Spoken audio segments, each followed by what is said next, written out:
ইসলাম দিয়েছে একটা সন্তান বাবার আদর্শে বড় হবে, বাবার সাথে সাথে বড় হবে, বাবার হাত ধরে ধরে মসজিদে যাবে, বাবার হাত ধরে ধরে তাওহীদ শিখবে, বাবার হাত ধরে ধরে কালিমা শিখবে।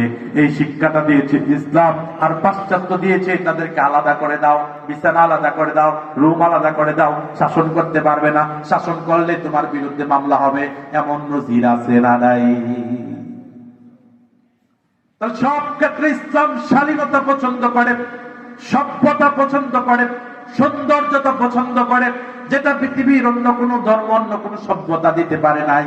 এজন্য পুরুষদের কর্মসূচি দুইটা। কয়টা? সকলে বলেন কয়টা?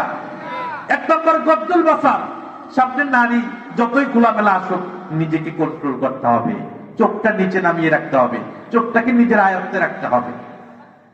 দুই নম্বর কর্মসূচি পরও যাও, লজ্জাস্থানে হেফাজত করতে হবে। যত যাই হোক না কেন নাভি থেকে হাঁটু পর্যন্ত একজন পুরুষের জন্য ঢাকা ফরজ। ইসলামী শরীয়ত তাকে ফরজ করেছে। এখন কোন অবস্থাতেই এই অঙ্গ কাউকে দেখানো যাবে না। এবার আসুন যুবক ভাইদের কথা গেল, আমাদের অনেক মুরব্বীরা আছে, যেহেতু এটা গ্রাম এজন্য মুরব্বীদেরকেও বলতে হয়।